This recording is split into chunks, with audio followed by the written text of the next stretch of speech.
नमस्कार. शेतकरी भावांनो, बहिणींनो, आज मी आपल्याशी एकंदर शेती, शेतकरी, ग्रामीण अर्थव्यवस्था आणि जागतिक परिस्थिती याबद्दल बोलणार आहे. एल निनोचं संकट आता सुपर एल निनो झालेलं आहे हे सगळेजण मान्य करायला लागलेले आहेत. आतापर्यंत जो पाऊस आहे तो महाराष्ट्रात अनेक भागात 90% 100% कमी पडलेला आहे. मला आठवतं 2006चं आमच्या भागात 30 जून नंतरच पेरण्या झालेल्या होत्या. ते याच्याकरता आठवतं की 30 जून 2006ला माझ्या गावात प्रधानमंत्री मनमोहन सिंग आले होते. तोपर्यंत पेरण्या काही झाल्या नव्हत्या. 30 जूनला रात्री चांगला पाऊस झाला आणि मग पेरण्या सुरू झाल्या होत्या. हे सांगायचं कारण हे की तसं पाहिलं तर अजूनही पेरणीला पाहिजे त्या प्रमाणात उशीर झालेला नाही.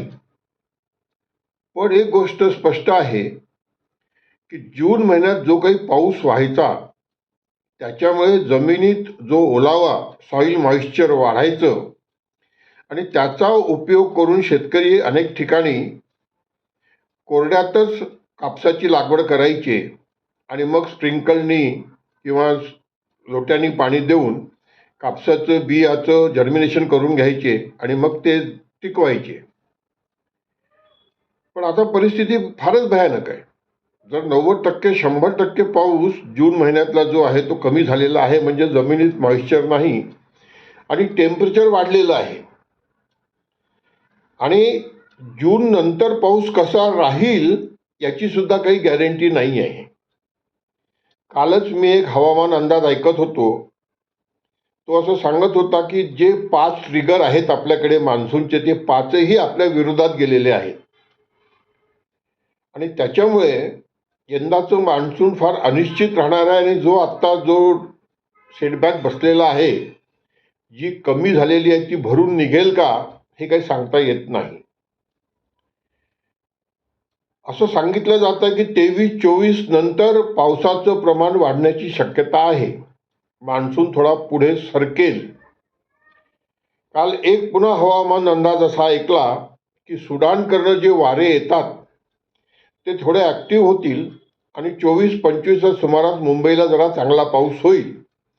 पण त्यातच त्या हवामान तज्ज्ञांना सांगितलं की ते फार वीक आहे. म्हणजे मुंबईला पाऊस झाला तरी तो पूर्ण महाराष्ट्रात पसरेल का, गुजरातकडे जाईल का याची काही शाश्वती नाही.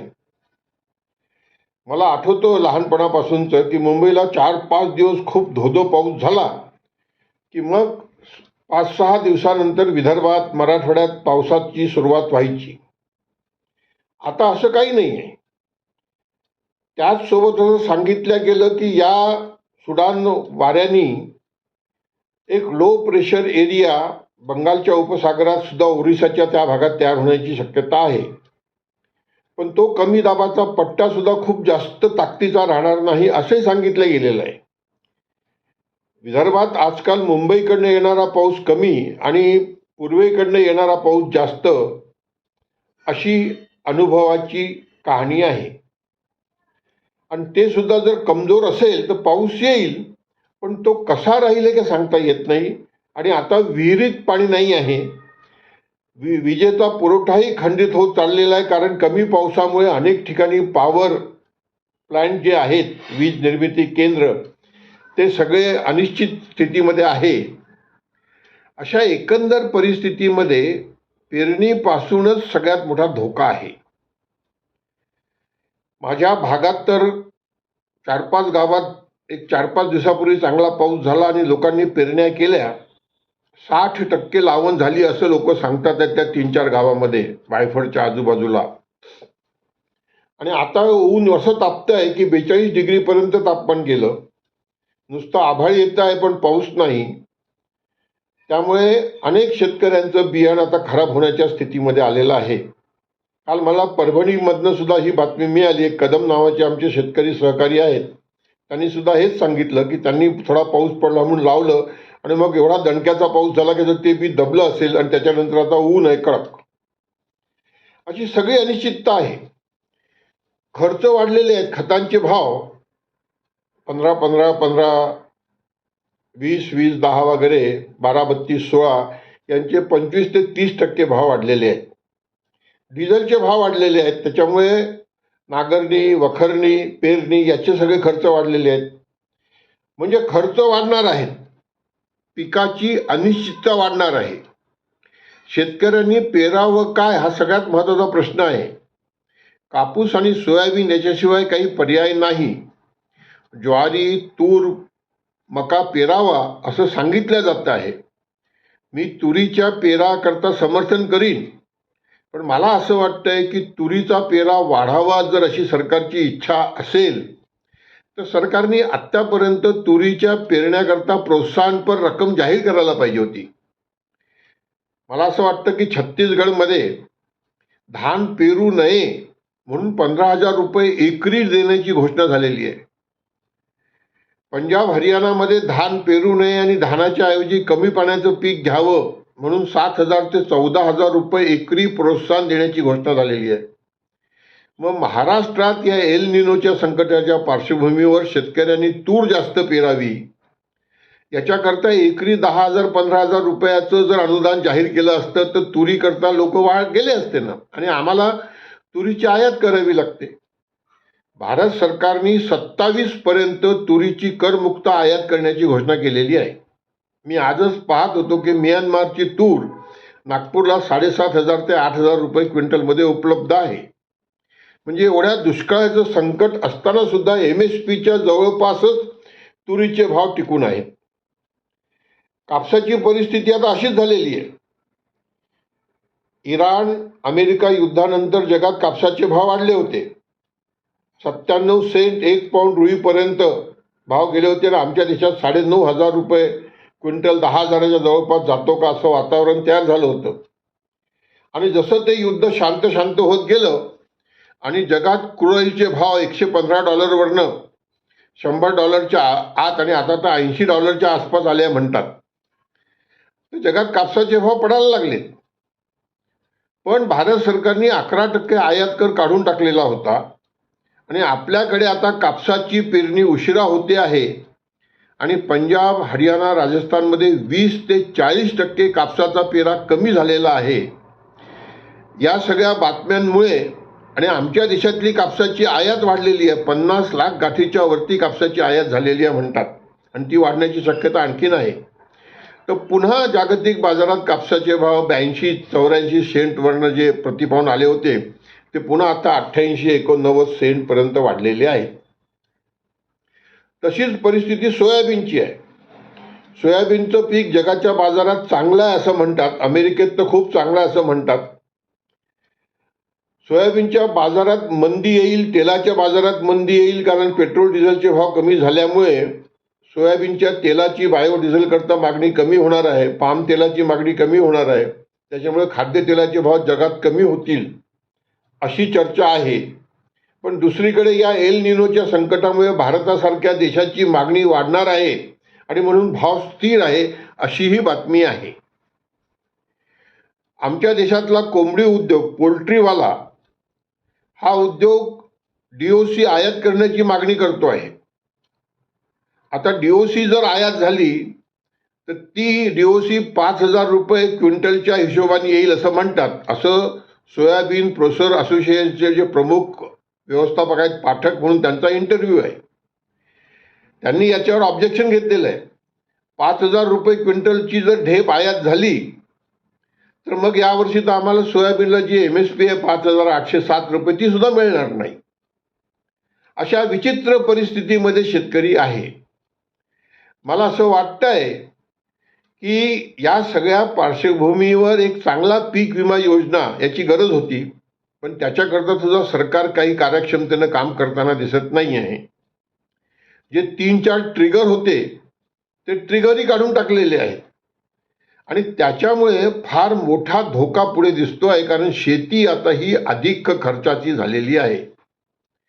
इराण अमेरिका युद्धानंतर शांतता आल्यानंतर कालच सुधीर गोयल साहेबांचं एक अजून स्टेटमेंट आहे की हे युद्ध शांत झाल्यामुळे भारताचा रुपया मजबूत होतोय. म्हणजे 100 रुपये डॉलरकडे जाणारा रुपया आता 94-95 रुपयापर्यंत आलेला आहे. ही मजबूती यांना खूप बरी वाटते आहे. बरोबर आहे. ही मजबूती उद्योगपतींना, श्रीमंत लोकांना, ज्यांची पोरं विदेशात शिकतात त्यांना आणि ज्यांना आयातीत वस्तूंचा वापर करायचा त्यांच्याकरता चांगली आहे. पण या मजबूतीमुळे भारताचा शेतमाल जो निर्यात होण्याची शक्यता आहे, भारतातनं जो माल निर्यात होण्याची शक्यता आहे ती कमी होते आणि येणारा शेतमाला स्वस्त येण्याचा धोका वाढतो. हे किती लोकांच्या लक्षात येतं आहे. त्याच्यामुळे शेतकऱ्यांचा विचारच कुठे नाही असं म्हणावं लागतं आहे. आणि शेतकरी संघटनेच्या मंचावरनं आम्ही जे नेहमी असं म्हणायचं की शेतकरी हा आसमानी आणि सुलतानी संकटाच्या कात्रीत नेहमी कापला जातो, ती परिस्थिती आणखीन मजबूत होताना दिसते आहे. दुष्काळामध्ये शेतीमालाचे भाव वाढायचे असा अनुभव आहे. मला 1972-73चा दुष्काळ आठवतो. आज तो नवीन पिढीकरता सांगतो की तेव्हा मी 1.5 रुपये किलो ज्वारी विकलेली आहे. विचार करा, 150 रुपये क्विंटल 72-73 मध्ये. तेव्हा 5 रुपये किलो तांदळाचा भाव होता 72-73 मध्ये, जेव्हा 250 रुपये तोळं सोनं होतं. आणि तेव्हा आंध्र प्रदेशमधनं आमच्याकडे जे काचीगुडा एक्सप्रेस पॅसेंजर येते त्यातनं तांदळाचं स्मगलिंग व्हायचं आंध्र प्रदेशमधनं विदर्भात. वर्ध्याला लहान लहान पोते घेऊन विकायला बसायचे आणि 5 रुपये किलो तांदूळ विकला जायचा. मला हेही आठवतं की 73 मध्ये जेव्हा रासायनिक खताचे भाव आणि शॉर्टेज झालं होतं आणि वाढवले होते, तेव्हा आपल्याकडचा 50 रुपयाचा युरिया, 50 रुपयाचा सुफला 15-15-15 हे आंध्रमध्ये 150 रुपये पोत्याप्रमाणे ब्लॅकमध्ये खपायचं, म्हणून ते इथनं स्मगलिंग व्हायचं. याचा अर्थ काय की 5 रुपये किलो तांदूळ खपत होता म्हणून ते 150 रुपयाला एक पोतं 50 किलोचं त्यावेळेला वापरायला तयार होते. म्हणजे काय झालं की खताचे भाव वाढले, त्याची चिंता शेतकऱ्यांना नाही, शेतीमालाचे भाव वाढले पाहिजेत त्या तुलनेमध्ये. म्हणजे शेतकरी भाव वाढलेलं खत सुद्धा घ्यायला तयार आहे, हे यातनं दिसतं. मला असं वाटतं की या सगळ्या गोष्टींचा विचार करून जे शेतीचं धोरण ठरवायला पाहिजे ते ठरवल्या जात नाही, ही शोकांतिका आहे. आज सगळ्या शेतकरी नेत्यांनी कर्जमाफी कर्जमाफी कर्जमुक्ती याचे ढोल वाजवलेले आहेत. पण या सगळ्यांना मी नम्रपूर्वक विनंती करतो की हा जो वाढलेला खर्च आहे, खताचे भाव वाढले, डिझेलचे भाव वाढले, बियाण्यांचे भाव वाढले. काल मला एका शेतकरी सांगितलं की 30 किलोची सोयाबीनची बॅग 25 किलोची झाली आणि 3,000 रुपयाचा भाव 3,500 रुपये प्रति बॅग झाला. या सगळ्यांचा जो खर्च वाढलेला आहे त्या तुलनेत आता MSP वाढवण्याची गरज आहे. जी MSP आता जाहीर झालेली आहे 26-27 करता, त्यात कमीत कमी या वाढीमुळे 15 ते 20% वाढ होण्याची शक्यता, वाढ करायला पाहिजे. आणि ती बाजारात मिळेल याच्याकरता सरकारचं धोरण असलं पाहिजे. ते बाजारात मिळणार नाही, कारण आज जे जगाच्या बाजारातले भाव आहे मी आपल्याला सांगतो. आज जगाच्या बाजारात कापसाचा भाव हा जवळपास 88 आणि 5 रुपये किलो तांदूळ विकला जायचा.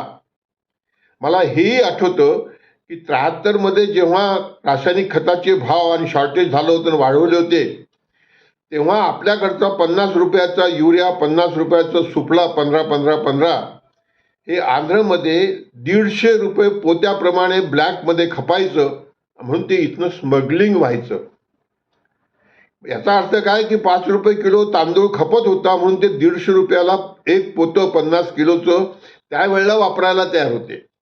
म्हणजे काय झालं की खताचे भाव वाढले, त्याची चिंता शेतकऱ्यांना नाही, शेतीमालाचे भाव वाढले पाहिजेत त्या तुलनेमध्ये. म्हणजे शेतकरी भाव वाढलेलं खत सुद्धा घ्यायला तयार आहे, हे यातनं दिसतं. मला असं वाटतं की या सगळ्या गोष्टींचा विचार करून जे शेतीचं धोरण ठरवायला पाहिजे ते ठरवल्या जात नाही, ही शोकांतिका आहे. आज सगळ्या शेतकरी नेत्यांनी कर्जमाफी कर्जमाफी कर्जमुक्ती याचे ढोल वाजवलेले आहेत. पण या सगळ्यांना मी नम्रपूर्वक विनंती करतो की हा जो वाढलेला खर्च आहे, खताचे भाव वाढले, डिझेलचे भाव वाढले, बियाण्यांचे भाव वाढले. काल मला एका शेतकरी सांगितलं की 30 किलोची सोयाबीनची बॅग 25 किलोची झाली आणि 3,000 रुपयाचा भाव 3,500 रुपये प्रति बॅग झाला. या सगळ्यांचा जो खर्च वाढलेला आहे त्या तुलनेत आता MSP वाढवण्याची शक्यता गरज आहे. जी MSP आता जाहीर झालेली आहे 26-27 करता, त्यात कमीत कमी या वाढीमुळे 15 ते 20% वाढ होण्याची शक्यता, वाढ करायला पाहिजे आणि ती बाजारात मिळेल याच्याकरता सरकारचं धोरण असलं पाहिजे. ते बाजारात मिळणार नाही, कारण आज जे जगाच्या बाजारातले भाव आहे मी आपल्याला सांगतो. आज जगाच्या बाजारात कापसाचा भाव हा जवळपास 88-89 सेंट पर्यंत गेलेला आहे. म्हणजे यांनी जास्तीत जास्त 8,600 रुपयाच्या आसपास भाव मिळू शकतो, अशी आज परिस्थिती आहे जेव्हा नवीन कापूस बाजारात नाही. आणि 25% पेरा हा पंजाब, हरियाणा, राजस्थानमध्ये कापसाचा कमी झालेला आहे. हे आता आकडे बाहेर आलेले आहे. त्या स्थितीमध्ये आहे जेव्हा नवीन कापूस बाजारात येईल तेव्हा MSP पण मिळणार नाही, तर वाढीव MSP कुठून मिळणार हा प्रश्न आहे. आज जगाच्या बाजारात सोयाबीनचे भाव हे $11 ते $11.25 प्रति बुशेल, म्हणजे जवळपास आपण जर त्याचा हिशोब काढला तर ते 4,000 रुपये क्विंटलच्या आसपास येतात. असे सोयाबीनचे भाव जगाच्या बाजारात आहेत. म्हणजे आपण निर्यात करूनही सोयाबीनला भाव मिळू शकत नाही. सोयाबीनचा ढेपीचा भाव तर $3,300 ते $325, म्हणजे 27-28 रुपये किलो ढेपीचा भाव आहे. आमच्या देशात आज 6,000 रुपये क्विंटल सोयाबीनची ढेप आहे. ती ढेप आयात करून 5,000 रुपये क्विंटल करण्याचा प्रयत्न पोल्ट्रीवाल्यांचा सुरू आहे. विचार करा की आज 6,000 रुपये क्विंटल ढेपीचा भाव आहे, तेव्हा बाजारात 7,000 रुपये क्विंटल सोयाबीनचा भाव आहे. उद्या 5,000 रुपये क्विंटल सोयाबीन ढेपीचा भाव झाला तर आम्हाला 5,708 रुपयाची MSP आहे सोयाबीनची, ती मिळणार नाही. मका $4.5 प्रति बुशेलचा जागतिक बाजारात आहे. म्हणजे त्याचे भाव जर आम्ही रुपयात काढले तर ते जवळपास 1,600 रुपयाच्या आसपास होतात. मग 2,410 रुपये, यावर्षी 10 रुपयांनीच MSP वाढवलेली आहे. पण हे भाव मिळणार कसे? असे सगळे प्रश्न समोर आहेत. अमेरिका भारत व्यापार करार झालेला आहे, त्याच्यामुळे सोयाबीनचं तेल आयात करण्याकरता आपण परवानगी देऊन ठेवलेली आहे. तिथून लाल ज्वारी ॲनिमल फीड म्हणून आयात करण्याची परवानगी देऊन टाकलेली आहे.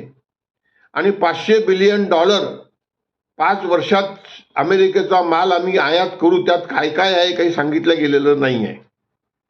तर या सगळ्या परिस्थितीमध्ये मी एवढंच म्हणेन की भारत सरकारने कमीत कमी जो आत्ता खर्च वाढलेला आहे तो हिशेबात घेऊन नवीन MSP जाहीर करावी आणि ती MSP बाजारात मिळेल अशी व्यवस्था करावी, तशी खरेदीची व्यवस्था करावी. MSPची एक प्रकारे हमी द्यावी. जसं नरेंद्र मोदी साहेब नेहमी म्हणतात की MSP थी, MSP है और MSP रहेगी, तर ती तशीच ठेवावी. जसं पंजाब आणि हरियाणामध्ये तिथलं जवळपास 90% गहू आणि धान सरकार खरेदी करतं आणि म्हणूनच तिथे आता कापसापासून दूर जाऊन तिथला शेतकरी पुन्हा धानाकडे चाललेला आहे. कारण धानाची MSPची गॅरंटी आहे आणि दुसरं धान हे मशीननी हार्वेस्टरनी कापता येतं.